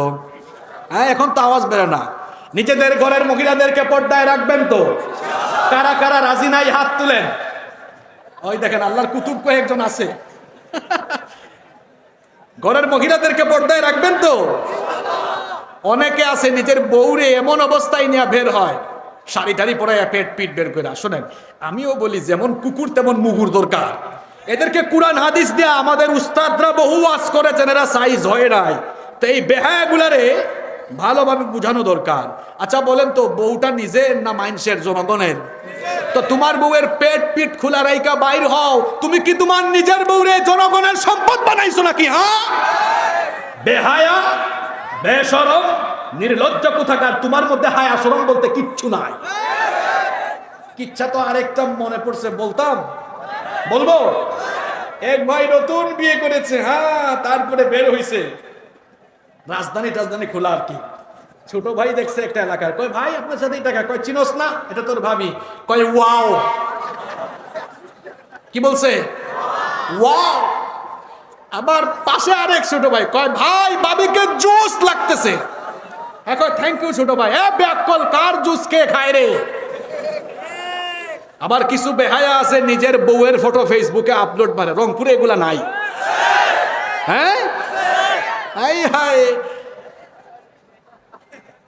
এখন বলেন তো ভাইরা, ফেসবুক পার্সোনাল না পাবলিক সাইট?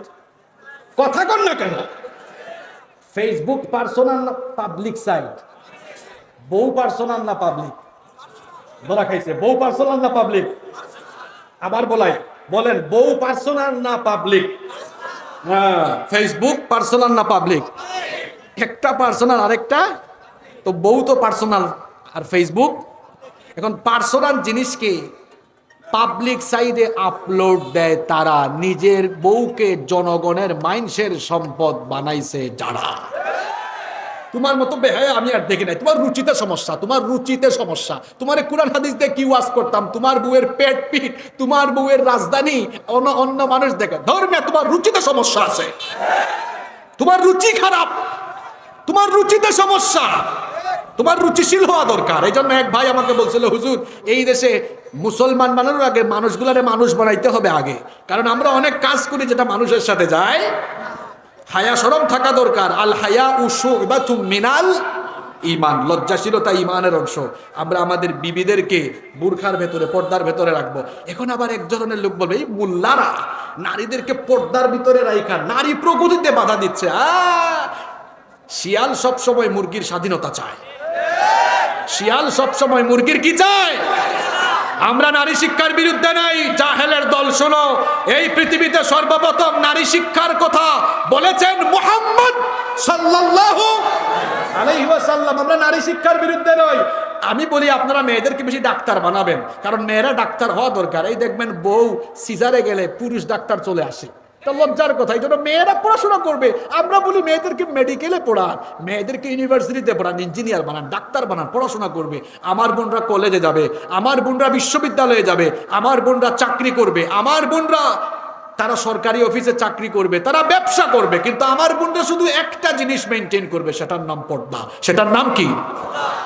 এখন শিয়ালগুলো তো দেখতেছে, হায় হায় মুরগি তো আর বেরোয় না, এই জন্য তারা স্বাধীনতা চায়। কেমন স্বাধীনতা? নারী স্বাধীনতা। তারা বলে না না না না না, মোল্লারা ব্যাকডেটেড, আমরা আপডেটেড। এই মোল্লাগুলো ধর্মান্ধব বলে না, এটা বলে বলে কি করেছে তারা? নারী স্বাধীনতার কথা বলে। দেখবেন যারা নারী স্বাধীনতার কথা বেশি বেশি বলে তাদের হাতেই নারীরা সবচেয়ে বেশি লাঞ্ছিত হয়, তাদের হাতেই নারীরা সবচাইতে বেশি অপদস্থ হয়। এরা নারী অধিকারের কথা বলে বলে নারীদেরকে কি করছে? এরা 7 স্টার হোটেলের রিসেপশনে বসাইয়া নারীদেরকে ভোগ্য পণ্য বানিয়েছে।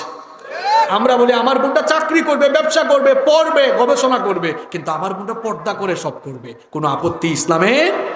শেষ জামানার নারীদের ফিতনা, বেপর্দা হয়ে চলাফেরা করবে। আমার বোনরা, আপনারা যারা কলেজে পড়েন, বিশ্ববিদ্যালয়ে পড়ে, আমি আপনাদেরকে রিকোয়েস্ট করে যাব, আপনারা বুরখা পরে যাবেন। টাইট ফিট বুরখা পরবেন না, ফ্যাশনেবল বুরখা পরবেন না, ঢিলে ঢালা পরবেন, কালো রঙের পরবেন, আর স্টাইলিশ হিজাব না, একেবারে নিকাব লাগায় যাবেন। শোনেন শোনেন, আমার মা বোনদেরকে বলি, আপনাদের কত মর্যাদা ইসলাম দিয়েছে জানেন? আমাদের পায়ের তলায় স্যান্ডেল, আমরা পুরুষ মানুষ। এই যে এক শ্রেণীর লোক যারা ওই যে শিয়াল নারী অধিকার চায়, হ্যাঁ, এরা তো জানে না যে ইসলাম নারীকে কত অধিকার দিয়েছে। আমরা পুরুষ মানুষ, আমাদের পায়ের তলায় স্যান্ডেল। ইসলাম আপনাদেরকে মায়ের জাতি ঘোষণা দিয়ে আপনাদের পায়ের তলায় আল্লাহ বেহেশত রেখে দিয়েছেন। ইসলাম নারীকে সম্মান দিল কম না বেশি? আমার বোনদেরকে বলবো আপনারা পর্দায় থাকবেন, তাহলে দেখবেন আপনাদের পেট থেকে বড় বড় আল্লাহওয়ালা বুজুর্গদের পয়দা হবে ইনশাআল্লাহ। আমার বোনদেরকে আল্লাহ পর্দায় থাকার তৌফিক দেন। ভাইরা কষ্ট হচ্ছে আপনাদের? বেশি না, বেশি না, 15-20 মিনিট থাকা যাবে তো? 15 মিনিট থাকা যাবে তো? কষ্ট হচ্ছে? কষ্ট হচ্ছে? যুবকরা চলবে চলবে, তোমাদের ওয়াজ তো বাকি, যুবকরা তোমাদের জন্য শেষে রাখছি, কারণ আকর্ষণীয় জিনিসকে শেষে রাখতে হয়, ঠিক না?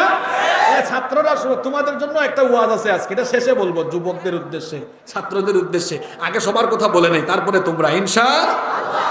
এবার আসেন, শেষ জামানায় নবীজি বলছেন নাচ গান বাদ্যযন্ত্র মিউজিক বেড়ে যাবে। এখন অবশ্য মিউজিক টিউজিক নাই, আছে নাকি?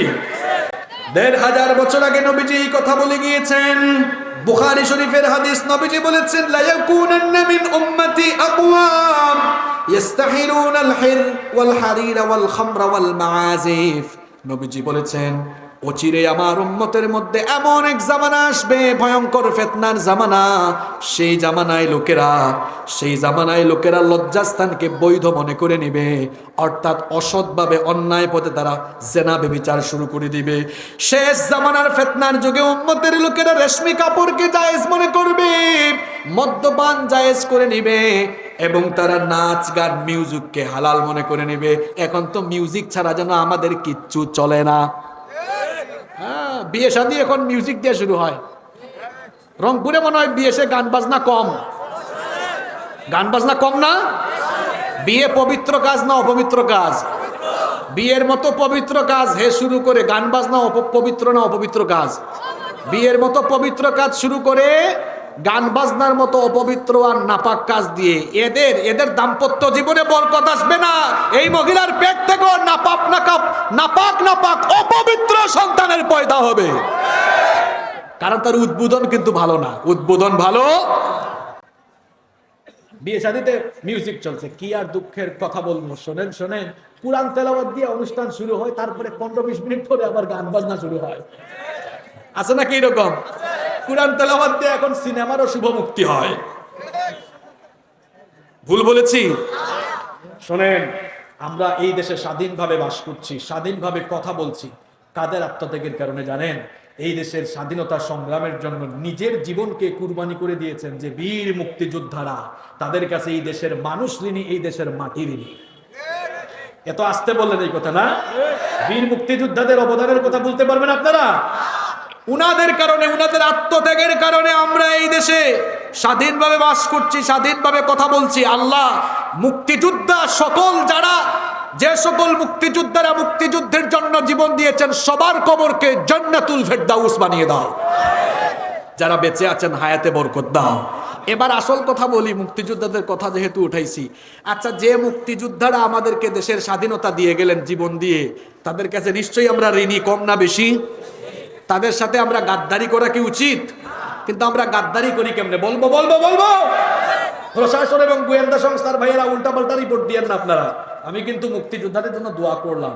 এবার বলছি, তাদের কাছে ঋণী হওয়ার পরেও আমরা তাদের সাথে বেইমানিটা কেমনে করছি দেখেন। তারা কবরে চলে গিয়েছেন। কবরে একজন মানুষ যখন চলে যায় তার কিসের দরকার? আসতে বলতেছেন কেন, কি দরকার? তাহলে 16ই ডিসেম্বর আমাদের মহান বিজয় দিবস আসলে আমরা যদি সবাই মিলে একটু দোয়া প্রোগ্রাম, দোয়া অনুষ্ঠানের আয়োজন করে শহীদদের জন্য দোয়া করি, তাহলে শহীদদের জন্য লাভ হবে না? না না না না, এটা আমরা করবো না। এদের মাহফিলের আয়োজন হলে কয় না না না, এই দিনে এমন কাজ কেন? কিছু কিছু জায়গায় এমনও, আচ্ছা সব জায়গায় এরকম না। আমরা কি করি 16ই ডিসেম্বরে গান বাজনা কনসার্টের আয়োজন করি, লক্ষ লক্ষ টাকা খরচ করে কনসার্টের আয়োজন করি। বলেন এই মিউজিকের সাউন্ড গুলো আমার শহীদদের কোনো কল্যাণে আসবে? কথা বলেন না কেন, কোনো কল্যাণে আসবে? আমরা এই কথা বললে কিছু কিছু লোক বলে এটা স্বাধীনতার চেতনার মনে হয় বিরোধী। আপনার নাকে তো খারাপ কেন? সব জায়গায় উল্টা পাল্টা জায়গায় আপনি গন্ধ খুঁজেন মিয়া। হুজুরদেরকে দেখলেই কি স্বাধীনতার চেতনার বিরোধী মনে হয়? বরং শোনেন, এই দেশের ওলামায়ে কেরাম জাতির শ্রেষ্ঠ সন্তান, তারা এই দেশের স্বাধীনতার সার্বভৌমত্বের অতন্ত্র পাহারাদার। আমরা স্বাধীনতার চেতনার বিরোধী নই, বরং যারা মানুষকে স্বাধীনতার চেতনা গিলে গিলে খাওয়াইয়া এক শ্রেণীর লোক আছে দেশের টাকা বিদেশে পাচার করেছে, এরা ডলারের দাম বাড়িয়েছে, যারা দেশের টাকা বিদেশে পাচার করেছে, স্বাধীনতার চেতনা গিলে গিলে আর দুর্নীতি করে করে মানুষের হক নষ্ট করেছে, এরাই হচ্ছে স্বাধীনতার শত্রু, মানুষের শত্রু। আপনি স্বাধীনতার চেতনার বিরোধী বলার জায়গা পান না। খালি হুজুর দেখলেই, মুল্লা দেখলে, টুপি আর দাড়ি দেখলেই চেতনা বিরোধী মনে হয় না?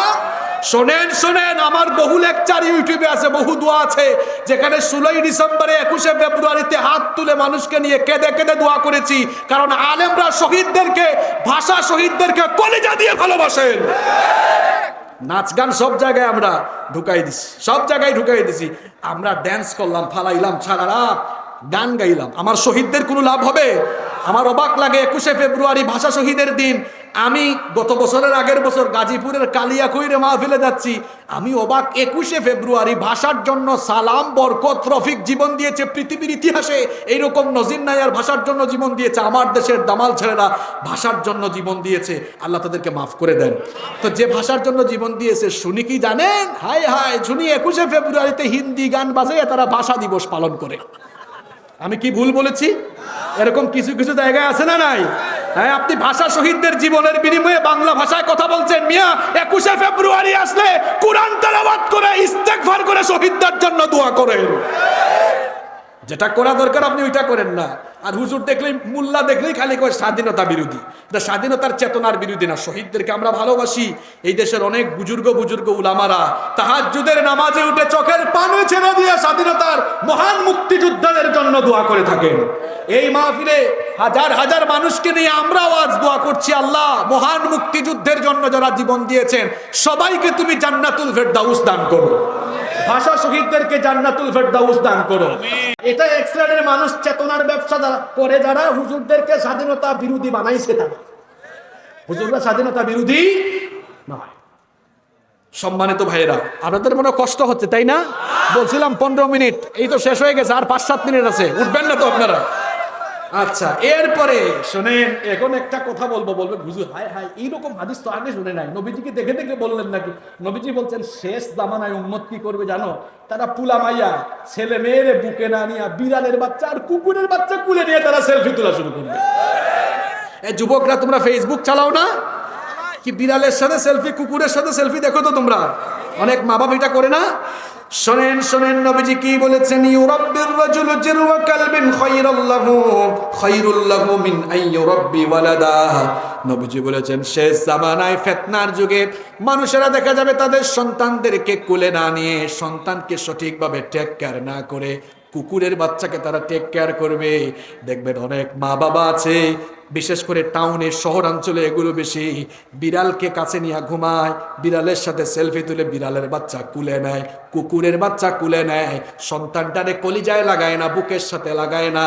এই জন্যই সন্তান বড় হওয়ার পরেও তার মা বাবার জন্য কলিজায় দয়া লাগে না।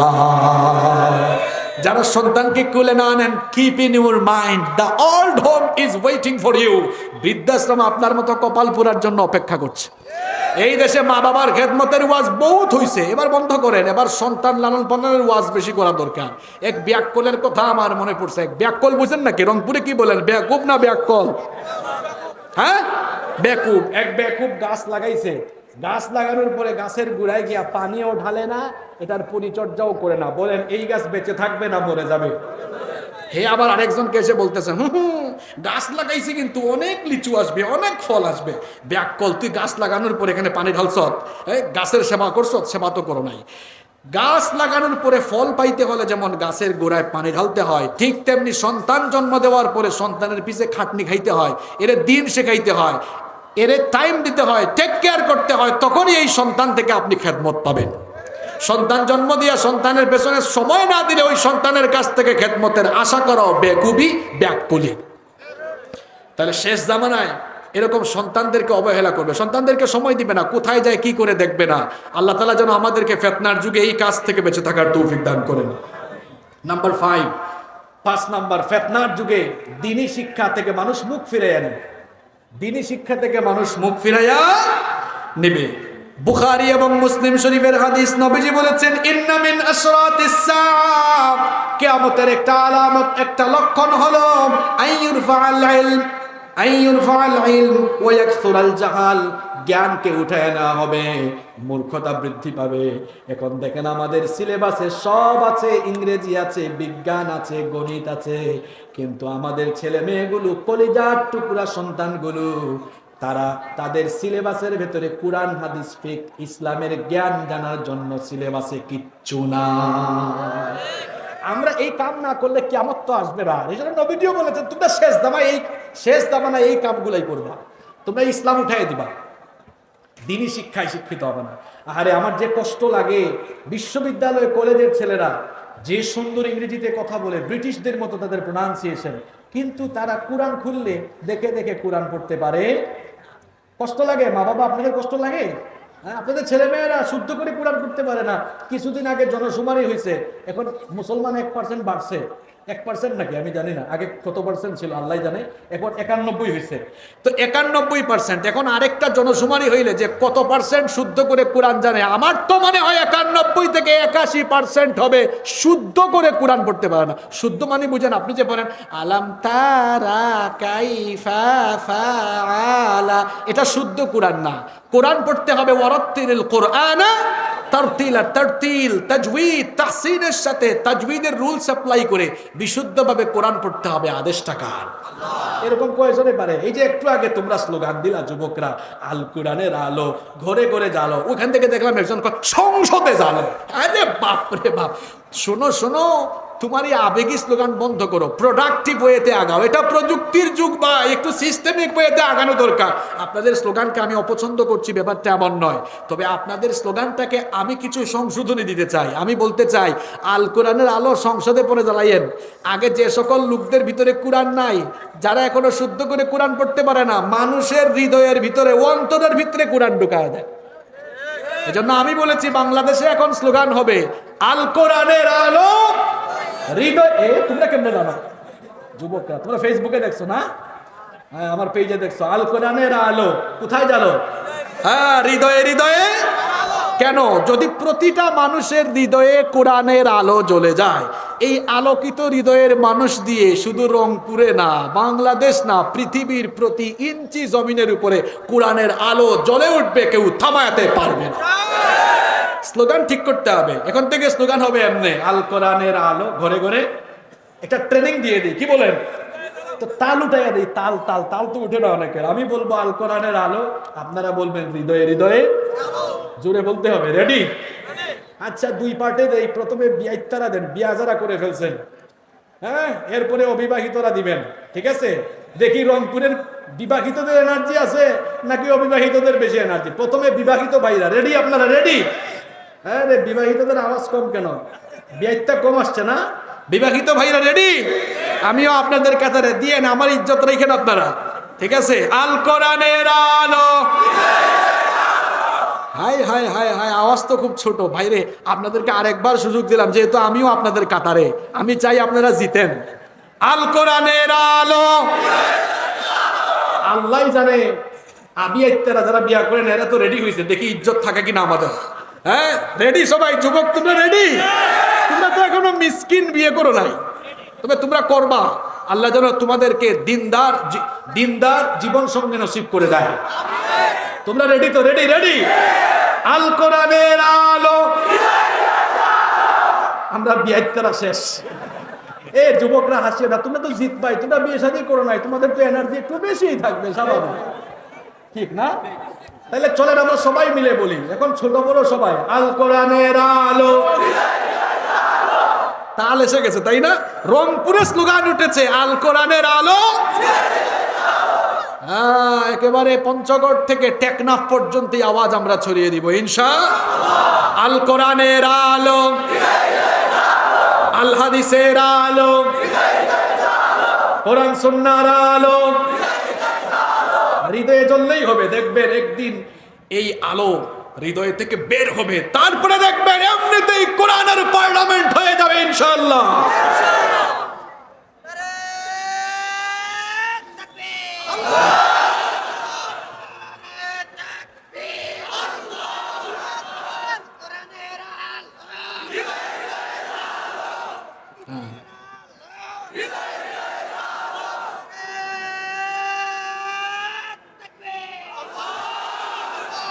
মাশাআল্লাহ, রংপুরের মানুষ যে তাজা তাজা সবজি খায় আজকে প্রমাণ দিয়েছে, একদম তাজা তাজা আওয়াজই হয়েছে আলহামদুলিল্লাহ। আপনাদের এলাকার পোলাপানদের চেহারা সুরত খুব সুন্দর মাশাআল্লাহ। আমি যখন আজকে আসছি তখন দেখি তাকাইতেছি, ভাবলাম কি রে, সবগুলা সুন্দর, একটার চেয়ে আরেকটা সুন্দর আলহামদুলিল্লাহ। পরে এটা কার নেয়ামত? আচ্ছা, বলছিলাম শেষ জামানায় ফিতনার যুগে কি হবে? দিনই জ্ঞান উঠে যাবে। দেখেন আসলেই তো তাই। আমরা কি করছি এখন? আমরা কি করছি? আমরা আমাদের ছেলে মেয়েদেরকে ও আ ক খ এবিসিডি শেখাই, আগে আলিফ বা তাসা শেখাই, পরে অনেকে শেখাইও না।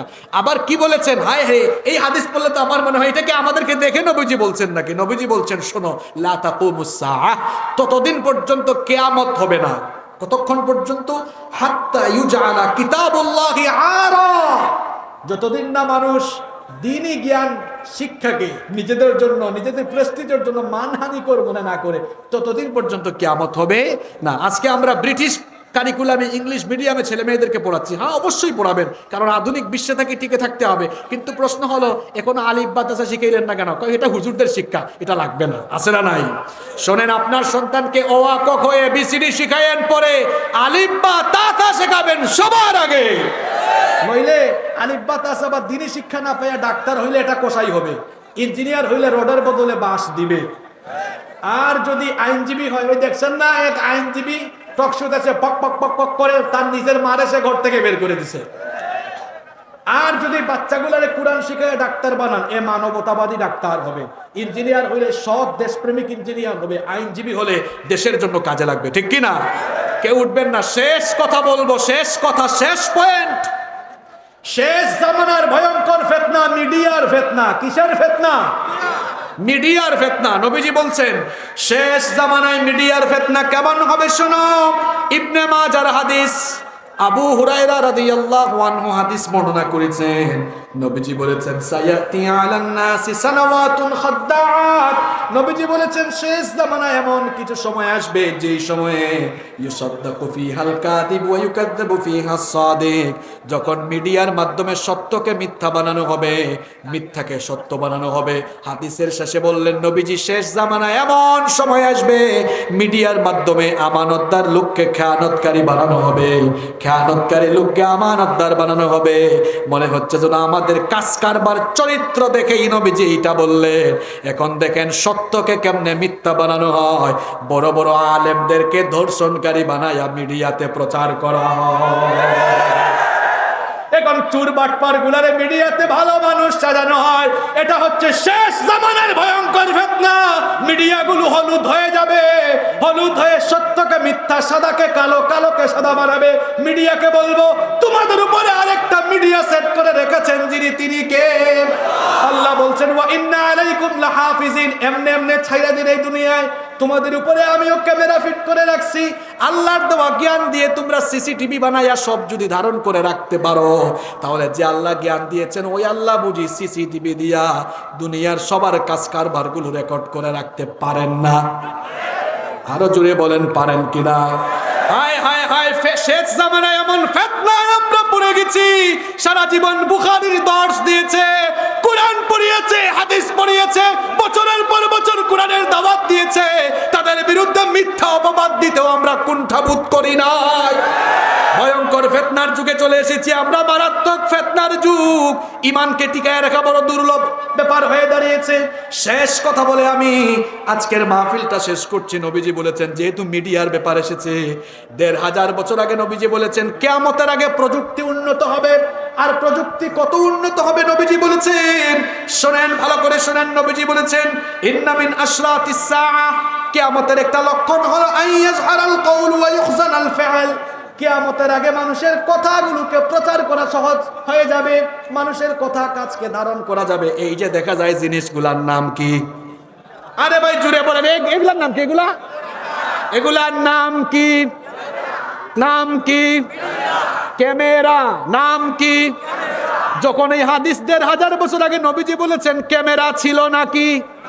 নবীজি 1500 বছর আগে বলেছেন শেষ জামানায় কিয়ামতের আগে কথা, কাজ, অঙ্গভঙ্গি সব রেকর্ড করে রাখা যাবে। দেখছেন কারবার, সব রেকর্ড করে রাখা যাচ্ছে। নবীজি বলেছেন শেষ জামানায় আইয়াজহারাল কওল, কথা প্রচার করা সহজ হয়ে যাবে। আমার বাপ চাচার জামানায় আমি নিজে দেখছি, আমার বাপ চাচারা বিদেশে থাকতেন, আমরা তো সিলেটি মানুষ, ওই প্রবাসী বেশি আর কি। চিঠি লিখতে হয়তো চিঠি একদিন লেখার পর কয়েকদিন পরে গেছে, আবার কয়েকদিন পর জবাব আসছে। এখন বলেন তো আমাদের কথা পৌঁছাতে কি কয়েকদিন লাগে নাকি? হ্যালো দোস্ত কোথায়? এক সেকেন্ডও। নবীজি এটা 1500 বছর আগে বলেছেন কথা প্রচার সহজ হয়ে যাবে। এখন কথা রেকর্ড করার জন্য, প্রচার করার জন্য টেলিভিশন চ্যানেলে যাওয়া লাগে না। যার ফেসবুক আছে তার একটা মিডিয়া আছে, যার ইউটিউব চ্যানেল আছে সে একটা মিডিয়ার মালিক। যা কিছু বলতে মন চায় লাইভে এসে সঙ্গে সঙ্গে বলে দেন, হাজার হাজার লক্ষ লক্ষ মানুষ সেটা শুনে যাবে। এটা হয়েছে নবীজির কথা সত্য। শেষ জামানায় কথা প্রচার সহজ হবে, মানুষের ভিডিও, মানুষের কর্মকে ধারণ করে রাখা যাবে। আর হাদিসের শেষে বললেন নবীজি, প্রযুক্তি উন্নত হবে ঠিক আছে, কিন্তু শেষ জামানার বেশিরভাগ ইমানদার প্রযুক্তির সঠিক ব্যবহার না করে প্রযুক্তির অপব্যবহারকারী হবে। হ্যাঁ যুবক, তোমাদের জন্য বলছিলাম না ওয়াজ শেষে রাখছি, এই নাও তোমাদের ওয়াজ, এই নাও তোমাদের ওয়াজ। বলছিলাম না শেষে তোমাদের ওয়াজ। নবীজি বলেছেন শেষ জামানায় কিয়ামতের আগে প্রযুক্তি উন্নত হবে, কিন্তু ইমানদারগুলো প্রযুক্তির সঠিক ব্যবহার না করে অপব্যবহারকারী হবে। তোমরা এখন দেখছি পাবজি আর বাবজি খেলাও, তোমরা ফ্রি ফায়ার খেলাও। এখন আবার দেখলাম নতুন এক গেমস আসছে, বাস খেলায়। তারা রংপুর থেকে বাস চালাইয়া টেকনাফ চলে যায়। দেখছেন নাকি আপনারা এই খেলা?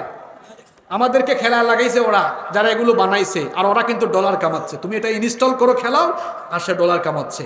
তোমরা যে পরিমাণ সময় মোবাইলে দাও, বর্তমান যুগের সবচেয়ে বড় ফিতনা মোবাইল, সবচেয়ে বড় ফিতনা মোবাইল। ছাত্ররা শোনো, কলেজ বিশ্ববিদ্যালয়ে তোমরা যারা পড়ো, তোমরা যে পরিমাণ সময় মোবাইলের পেছনে দাও, এই পরিমাণ সময় যদি পড়ালেখার গবেষণায় দিতা, নিউটন, আইনস্টাইন, বেঞ্জামিন ফ্রাঙ্কলিন এই দেশের ঘরে ঘরে পয়দা হয়ে যেত।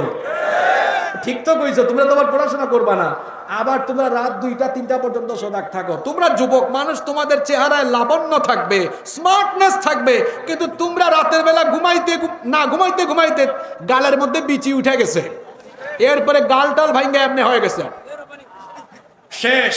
তোমার এই অবস্থা কেন? কারণ তুমি রাতের বেলা সজাগ থাকো। শোনো, রাতের বেলা তাড়াতাড়ি ঘুমাবা, সকালবেলা তাড়াতাড়ি উঠবা। ছাত্রদেরকে এই কথা বলছি। 1500 বছর আগে নবীজি দোয়া করেছেন, আল্লাহুম্মা বারিক লি উম্মতি ফি বুকুরিহা, আল্লাহ আমার উম্মতে যারা সকালবেলা কাজ শুরু করবে তাদের কাজে তুমি বরকত দিও, বলেছেন মুহাম্মদ সাল্লাল্লাহু আলাইহি ওয়াসাল্লাম। এখন কয় হুজুর রাত জেগে পড়াশোনা না করলে বিশ্ববিদ্যালয়ে চান্স পাবা না। তুমি পড়াশোনা আমাদেরকে শিখাইতে আসিও না, আমরা স্কুলে পড়েছি, মাদ্রাসায় পড়েছি, বিশ্ববিদ্যালয় থেকে পড়াশোনা শেষ করেছি, রেজাল্ট কোথাও কম ছিল না, আলহামদুলিল্লাহ সব জায়গায় এ প্লাস পেয়েছি। পড়াশোনা তুমি আমাদেরকে শেখায় না, পড়াশোনা সকালবেলা করবা। কেন করবা? আসো, ছাত্ররা তোমাদেরকে বুঝাই দেয়। বলছিলাম না তোমাদের ওয়াজ শেষে রাখছি, আচ্ছা তোমাদেরকে সুন্দর করে বুঝাই। মনে করো এই ফোনটা এখন নতুন কিনা হয়েছে, কি কিনা হয়েছে? নতুন, কোনো ফাইলটাই লেখারে নাই, নতুন। তাইলে এই ফোন চালানোর বেলা স্পিড কম থাকবে না বেশি থাকবে? আসো তোমাদেরকে ওয়াইফাই দিয়ে উদাহরণ দেই। তোমাদের বাসায় ওয়াইফাই লাগানো, মনে করো 20 MBPS এর ওয়াইফাই। এই ওয়াইফাইটা যদি 10 জন মিলে চালায়, স্পিডটা তখন একটু কম থাকবে, কিন্তু যখন এই ওয়াইফাইটা তুমি একা চালাবা তখন স্পিড কম না বেশি? স্পিড কম না বেশি? আসো, সকালবেলার পড়াটা কত কার্যকরী বিজ্ঞান থেকে শোনাই। বিজ্ঞানীরা বলেছেন যে সারাদিন কাজ করতে করতে ব্রেইনটা ক্লান্ত হয়ে যায়, কিন্তু রাতের বেলা আমরা যখন ঘুমিয়ে যাই, সকালবেলা এই ব্রেইনটা কি হয়ে যায়? ফ্রেশ হয়ে যায়, তাহলে বলে তো নতুন মোবাইলে ডাউনলোড আর ইনস্টলিং পাওয়ার বেশি না পুরান মোবাইলে ইনস্টলিং পাওয়ার বা স্পিড বেশি? কোনটাতে বেশি? যেটা ফ্রেশ একেবারে ইনটেক ব্যবহার হয় না ওইটাতে বেশি। তাহলে সারাদিন কর্মক্লান্ত হইয়া সন্ধ্যার পরে তুমি যদি পড়তে বসো, ব্রেনটা ক্লান্ত, পড়লে বেশি মুখস্থ হবে না, কিন্তু ঘুমাইছো যখন সব ফ্রেশ হয়ে গেছে, সকালবেলা ফজরের নামাজ পড়া ফজরের বাতাস গায়ে লাগাইয়া পড়ার টেবিলে বসে পড়ো, ব্রেন তো খালি হয়ে আছে, যা পড়বা সব ইনস্টল হবে, সব ডাউনলোড হবে। রাত 1টা 2টা পর্যন্ত পড়লে যা মুখস্থ করতে পারতা, সকালবেলা 3 ঘন্টা পড়লে এর চেয়ে 20 গুণ বেশি পড়া মুখস্থ করতে পারবা।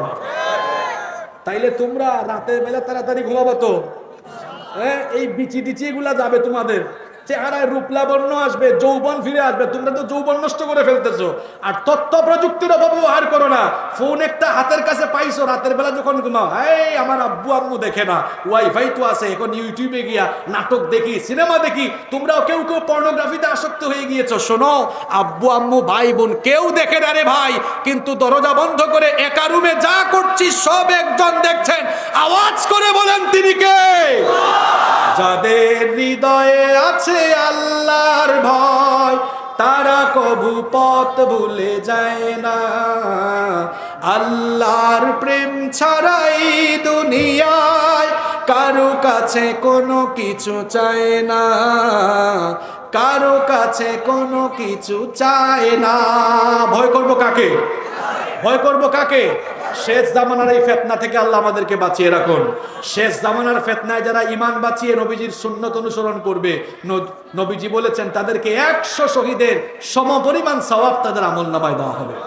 আল্লাহ এই সওয়াবের অধিকারী আমাদেরকে বানান, সবাই বলেন আমিন।